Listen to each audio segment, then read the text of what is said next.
ညောင်လေးပင်မြို့မှာ10တန်းအောင်ပြီးအိမ်မက်တွေအပြည့်နဲ့လူငယ်တယောက်အောင်မြင်တဲ့စီးပွားရေးပညာရှင်ဖြစ်ရမယ်ဆိုတဲ့ခံယူချက်နဲ့လူငယ်တယောက်ကိုဗစ်ကာလမှာလမ်းပြောင်းနေ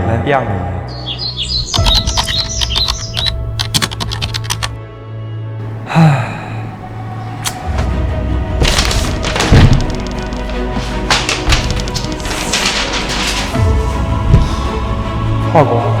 တော့ Change your life today? Make a decision. You want to change your life today? Make a decision. Like focus on what you want. You want to change your life today? Make a decision. Like focus on what you want. Focus on instead of what you don't want, right? Focus on where you want to go. You want to change your life today? Make a decision. Okay, got it.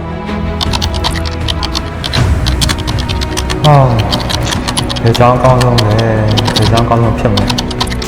ဟာ BUC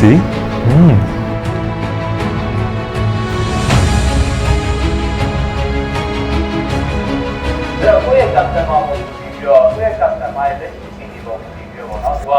အခုဆိုရင်ကျွန်တော်ရဲ့အမြင့်မာဆုံးရည်မှန်းချက်အတွက်ကိုဗစ်ကာလမှာ BUC ရဲ့ International Foundation Program နဲ့စတင်လိုက်ပါတယ်ဒီလိုနဲ့ Foundation 6 လကြာတင်ကြားပြီးတော့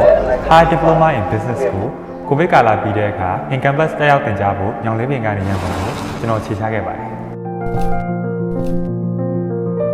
BUC ကျောင်းကိုသဘောကျရတဲ့တစ်ခုကတော့ Student Service ပါပဲ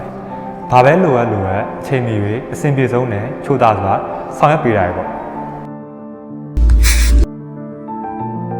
It's about their relationship and their family, how they get on well with, right? So now before we listen, you have to အခုကျွန်တော်ရဲ့ညီမချက်တွေတကယ်ချင်းနဲ့ပညာရေးသင်ယူရင် High Diploma in Business ကိုအောင်မြင်ပြီးနောက်ထပ် UK University of Sunderland ကဓာတ်ရိုက်ပေးရတဲ့ BA Honors in Business Management ကိုလည်း BUC ရဲ့ Income Plus မှာပဲတက်ရောက်ဖို့အတွက်ဆက်လက်ရွေးချယ်ခဲ့ပါတယ်ကျွန်တော်ရဲ့ goal ကတနေ့မှာအောင်မြင်တဲ့စီးပွားရေးပညာရှင်တယောက်ဖြစ်ဖို့ပါပဲအခုဆိုရင်ကျွန်တော် BUC ကပေးရတဲ့ BA Honors in Business Management ဘွဲ့ကိုရရှိခဲ့ပါပြီ UK မှာ Master တက်ဖို့အတွက် ready ဖြစ်နေပါပြီ2025ဒီဇင်ဘာ29ဆိုရင် UK နိုင်ငံမှာ Master of Business Administration ဘွဲ့အတွက်လည်းပါဝင်ကြတော့ဖြစ်ပါတယ်